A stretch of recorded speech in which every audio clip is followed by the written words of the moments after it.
Hello everyone and welcome to my video lecture. Okay, our topic for today is animal cell versus plant cell. Okay, so let us first study the structure of animal cell and then we are going to see the structure of a plant cell. Okay, so I have already sketched the diagram of an animal cell over here. Okay, and I have labeled the different parts as numbers, correct? So let's see what the different parts are. Okay, so coming to the first one, okay, which I have labeled as 1.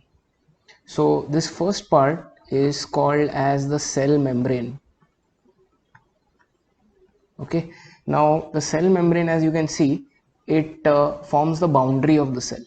Okay, so this entire boundary of the cell is called as the cell membrane, and the cell membrane is also called as plasma membrane. Okay, or it is also called as the plasma lemma. So these are the other words which are used. Okay, and all these three mean the same thing, that it is a cell membrane. Now what exactly is a cell membrane? So cell membrane is the boundary of the cell. It has got many functions. For example, it allows materials to pass inside and outside the cell. Also it maintains or it gives a shape to the cell. Okay, so that is the cell membrane. Now whenever you study the structure of a cell membrane, okay, the cell membrane is basically made up of lipids called as phospholipids. So we are not going to study that in this lecture, but it is very important to know. Okay, and the model of a cell membrane which is very popular, it's called as a fluid mosaic model. Okay, so I hope this first part is clear. So the boundary of the cell is called as the cell membrane.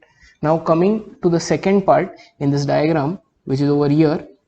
So this part which I have labeled as number 2, this entire part, okay, it is called as a nucleus. Now what is a nucleus? Okay, so nucleus is the brain of the cell. Okay, nucleus controls all the activities of the cell. Okay, now the nucleus is made up of many parts. For example, if you see in this structure over here, okay, these parts which are there, which are discontinuous, they have breaks in between, this is called as the nuclear envelope or the nuclear membrane. So just like the membrane of the cell is called cell membrane, similarly the membrane or the boundary of the nucleus is called nuclear membrane. And inside the nuclear membrane, okay, is present this very bright blue structure which I have drawn over here. It is called as the nucleolus. Okay, so nucleolus is basically a very important part of the nucleus. Okay, it is responsible for formation of ribosomal RNA and ribosomes. Okay, so the organelles which are ribosomes, they are formed because of this nucleolus. And apart from this nucleolus, this remaining part which is inside the nuclear envelope, okay, that is called nucleoplasm. Okay, that is the liquid which is present. Okay, and inside the nucleoplasm is present the genetic material in the form of chromatin. Is this clear? So all these different parts together make up the nucleus. Is this clear? Okay, so that is the second part of your structure. Now we come to the third part in this animal cell, and if you can see these yellow dots which are present over here, okay, on this purple structure, and also if you see they are present separately, so these are called as ribosomes. Okay, ribosomes are very minute organelles. Now what is the meaning of organelles? I am using this word continuously. So organelles are very small organs. Just like our body is made up of organ system, which is many different organs present together, similarly the cell has its own organs which are called as organelles. So organelles can be called as mini organs. Okay, so anyway, coming back to our topic over here. So ribosomes are the small dot like yellow structures which I have shown. So now what is the function of ribosomes? Ribosomes are commonly called as protein factories. Okay, because they are responsible for formation of proteins or synthesis of proteins. See, all the cells in our body, they create proteins, and these proteins are created in the ribosomes. Okay, then that is why they are called as protein factories. Now in the cell, if you see, these ribosomes can be present attached to another organelle which I have shown over here in this purple color, which is called as endoplasmic reticulum, or they are present free in the cytoplasm. Okay, so I hope this is clear. Okay, so this was the third part of the animal cell. We are studying the animal cell right now. Okay, Now let us go to the fourth part, which is associated with the ribosomes, and that part is called as endoplasmic reticulum. So if you see, first of all, the endoplasmic reticulum is continuous with the nuclear envelope or the nuclear membrane, because see, this area which is present, this is the nuclear membrane, and continuous with that is the endoplasmic reticulum. So the short form of endoplasmic reticulum is ER. So ER is always continuous with the nucleus. Now what is the function of ER? ER is basically a passageway. So whatever proteins are formed in the ribosomes, okay, these proteins are transported via the endoplasmic reticulum, and then from the ER they are sent to another organelle which we are going to study next, which is called as Golgi apparatus or Golgi complex. So basically ER serves as a transport route. Apart from that, many other things are synthesized in the ER. For example, lipids are also produced in the ER. So ER and ribosomes together help in production of proteins and transport of proteins. Okay. Now this endoplasmic reticulum is basically of two types. Okay. So the ER which has ribosomes attached to it, all these areas where the yellow ribosomes are attached to this purple ER, that is called as rough endoplasmic reticulum, because those ribosomes give a rough like appearance, so they are called as RER, rough endoplasmic reticulum. Okay. And the endoplasmic reticulum where ribosomes are not present, for example these areas which are only purple, they are called as smooth endoplasmic reticulum, because they have a smooth appearance because the ribosomes are absent. So I'm going to write SER over here. Is this clear? Okay. So I hope this organelle is clear now, endoplasmic reticulum. The next organelle, which is number 5, which we are going to study, is over here. Okay. And this organelle is called as the Golgi body or the Golgi complex. Now, what is the function of the Golgi body? See, Golgi body is basically called as the packaging organelle. Now, what do you mean by packaging? Whatever materials come to the Golgi body, okay, they need to be properly processed and packaged. For example, the proteins which are coming from the ribosomes and the endoplasmic reticulum, suppose if you need to add a functional group to it, so all that is done in the Golgi complex. So the finished product is produced or formed in the Golgi complex. The raw material comes from the endoplasmic reticulum and ribosomes. Okay, so that is the Golgi complex. So I have shown two Golgi complexes or Golgi bodies over here. You can see one is over here and the other one is over here. So suppose if a protein comes from the ER which is produced by the ribosomes, what is going to happen is those proteins will be sent from the ER to the Golgi. So how does that happen? So basically small structures called as vesicles are released from the ER, okay, and those vesicles go and enter the Golgi, and once the Golgi is done modifying that protein, it releases that protein. So you can see these small spherical structures, and those proteins are then released outside the cell through the cell membrane. Is this clear? So the finished product is sent via the Golgi body and it is sent outside the cell. Okay, so it is the packaging organelle of the cell. Is this clear? So ribosomes, ER and Golgi form a good network. Okay, all three organelles are very similar in their function. Okay, so that's the Golgi body. Coming to the organelle which is number 6 over here. Okay, a very important organelle which is called as the powerhouse of the cell, and it is called as the mitochondrion. Now mitochondrion is a singular word. If I am referring to more than one mitochondrion, I will use the word mitochondria. So many people mistakenly address the single mitochondrion as mitochondria. That is completely wrong. Okay, now what do you mean by powerhouse of the cell? So I guess everybody knows now the energy required by the body. Okay, it is in the form of ATP, and this ATP is produced by the mitochondrion. All right, and there is a respiration reaction. I'm not going to go into that, and because of that ATP is produced. So that is the mitochondrion. All right, so you can see 3 mitochondria which I have sketched over here in this diagram. Coming to the next organelle which is in red over here. So this organelle is called as the lysosome. Okay, so lysosomes are popularly called as the suicide bags. Now, what are lysosomes? So lysosomes are the organelles which contain hydrolytic enzymes which can break down other stuff. For example, if the cell eats something, that nutrient or that food material which enters is digested by the lysosome.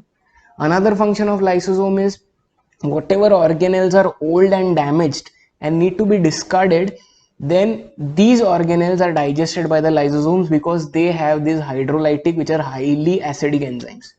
There is another thing for which lysosomes are responsible, and it is called as autophagy. What is autophagy? Autophagy or autolysis means the lysosomes themselves digest or destroy the cell, and that is why they are called as suicide bags. So when a cell is very old, it is not capable of performing its function.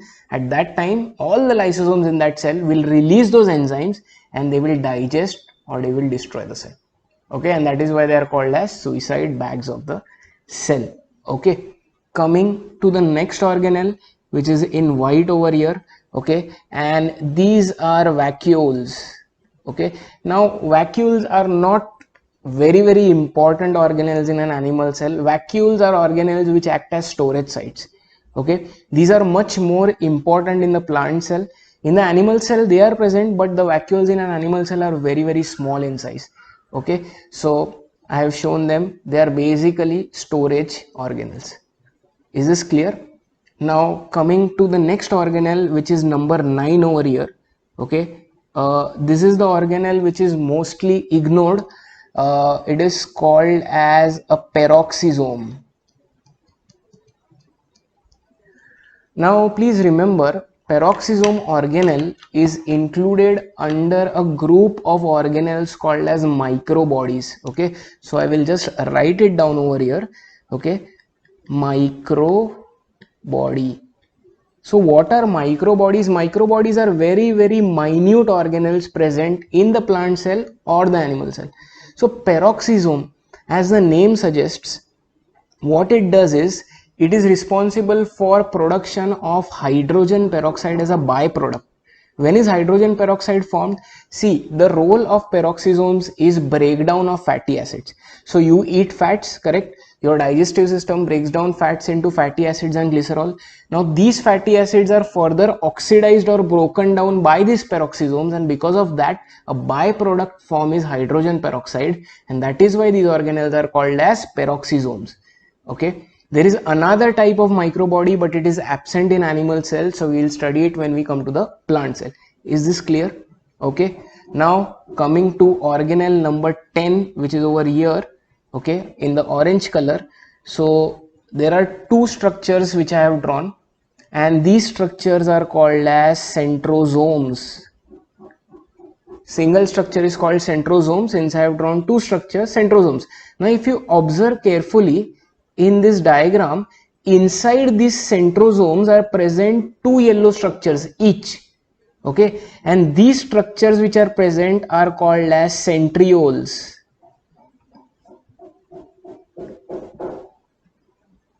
Okay, so each centrosome has two centrioles. Now what is the function of this centrosome and centrioles? See, they are very important for cell division. Okay, you must have heard of mitosis and meiosis, and in that you must have heard of anaphase, where the chromosomes separate or the sister chromatids separate. All that happens because of spindle fibers or microtubules, and these are produced in the centrosomes. So the centrioles are responsible for the formation of spindle fibers of microtubules. Okay, so they are very important in cell division. Is this clear? Now let us go to the next organelle. So see, all these 10 organelles which I have told you or I have taught you right now, these are very important. Okay, most of them are also present in the plant cell. Apart from this, there might be additional organelles in the plant cell. We'll look at it later. So I hope the function of each organelle is clear. Okay, now we have still 3 more parts left, but they are not as important as the part we have covered. Okay, so now let us have a look at number 11. So this structure which I have drawn over here, okay, so if you see in this cell, you can see many thread like structures which are present. Okay, so there is a green thread over here, there is a green thread over here. So see, these structures basically they are present. See, all these organelles, they are present in the cytoplasm of the cell. Cytoplasm is a semi-solid or a jelly like matrix which is present, and all these organelles are floating around in that matrix. Okay, now what happens is the cytoplasm gets its shape and structure from proteins which are thread like, and these are together called as cytoskeleton. See, our body gets the shape because of our bones. Okay, so that is called as a skeleton. The skeleton of the cell is called as cytoskeleton. Anything related to a cell is called as cyto. Cytology is study of cell. So cytoskeleton is basically the proteins which are thread like and which give a shape to the cell, give a kind of a flexibility and shape to the cytoplasm. So one of the types of cytoskeleton over here, so there are different type of fibers which are present. These are proteins. So this green colored fiber, I can call it as a intermediate fiber. Okay, so I will write it down over here.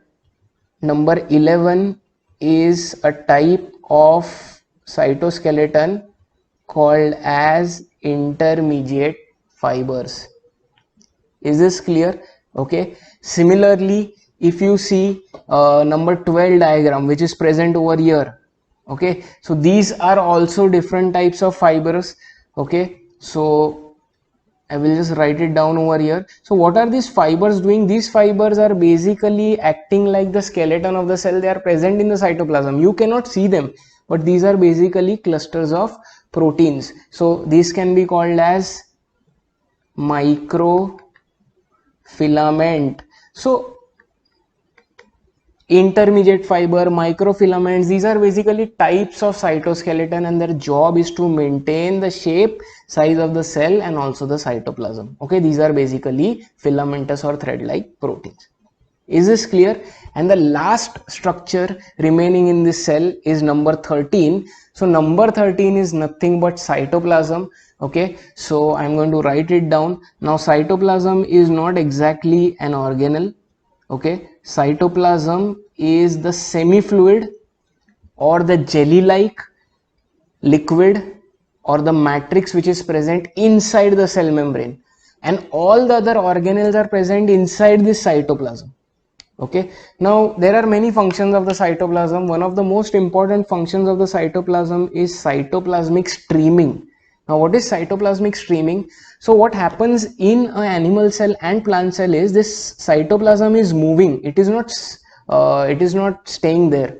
Okay, it is not stationary, it is continuously moving, and because of that what happens is all the organelles also move, all the components get mixed properly.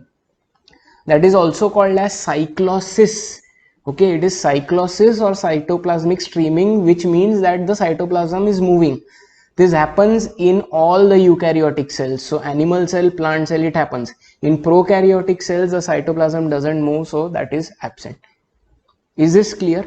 Okay, so this is your animal cell. I hope the structure is clear. Okay, I have explained the functions of all the organelles. Okay, now let us go to the plant cell and let us see if we can understand that. So just let me rub this off. So 90% of the structures which we have seen in this diagram, those same structures are present in the plant cell as well. Okay, so we won't have to study the plant cell in full detail. So here we go. This structure you can see over here to your right.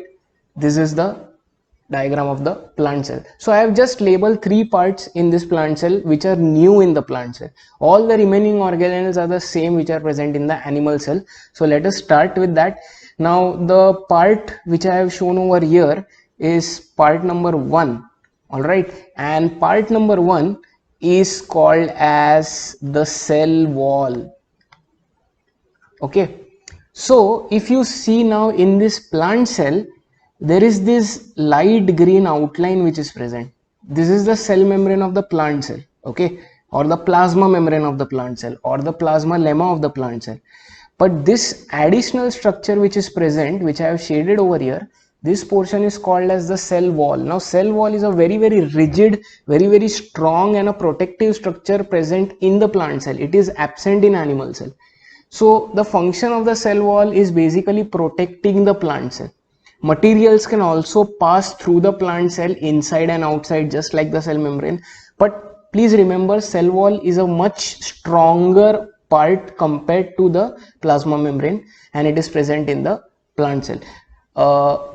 If you see chemically, then the cell wall is made up of a material called as cellulose. Is this clear? Okay, so that is the first part. The second part which I have labeled over here is probably the most important organelle of the plant cell, and it is called as chloroplast. Now I think everybody knows what a chloroplast is. Chloroplast is responsible for photosynthesis. What is photosynthesis? Photosynthesis is a process in which plants produce their own food. Okay, so these chloroplasts are present. Okay, now the structure of a chloroplast I will explain in a separate video. I'll make a different video, but as of now, please remember, chloroplasts are the organelles present in plant cells, and that is what makes them autotrophic, or the ability to prepare their own food. Animals cannot prepare their own food. Plants can prepare with the help of sunlight and carbon dioxide and water because of these organelles called chloroplasts. So chloroplast, I have sketched 3 of them over here. The structure I will explain in a separate video. Okay, the third part in a plant cell which is absent in the animal cell, these structures which I have shown, okay, these are called as glyoxysomes. Now we have already studied a similar structure called peroxisome, if you remember, these blue structures which I have sketched over here. So I had told you that these are included under a group called as microbodies, right? So microbodies are of 2 types, peroxisomes and glyoxysomes. Now peroxisomes are obviously present in the plant cell, so I have not labeled them differently. Over here, if you want to see, I have already sketched them. I have already taught you what peroxisome is, but apart from that, another type of microbody called glyoxysomes are present in the plant cell. Now glyoxysomes are basically modified peroxisomes. So they have the same function of a peroxisome, that is they oxidize or break down fatty acids. They also produce hydrogen peroxide as a byproduct, but there is another function of glyoxysomes, and that is that when the fatty acids break down, they also produce substances which might get converted into carbohydrates. Okay, so basically the breakdown products of glyoxysomes are precursors of carbohydrates. So I have already recorded a lecture on gluconeogenesis. Those 4 words I have used, so if you want, you can study that lecture. So gluconeogenesis is when you produce carbohydrates from non-carbohydrate sources. So here you are using fatty acids and you want to produce carbohydrates. So which organelle is responsible? Glyoxysome. So it is very similar to peroxisome, but this extra function is there that those products can be converted into carbohydrates. Okay, glyoxysomes are present only in the plant cell. Peroxisomes are also present. Both are called as microbodies. So friends, those 3 parts are the extra parts in the plant cell, and with that we have completed the structure of an animal and plant cell. Please remember, both these structures that I have drawn, they are visible under both the light or the compound microscope, also the electron microscope. However, if you see both these cells under a compound microscope, you will not be able to observe these organelles. At the most, you will be able to observe mitochondria. All the other organelles you will not be able to observe because the magnification power of the light microscope is much less, whereas the structures which I have sketched, these structures can be exactly seen in an electron microscope. Is this clear? So guys, that is the end of this lecture.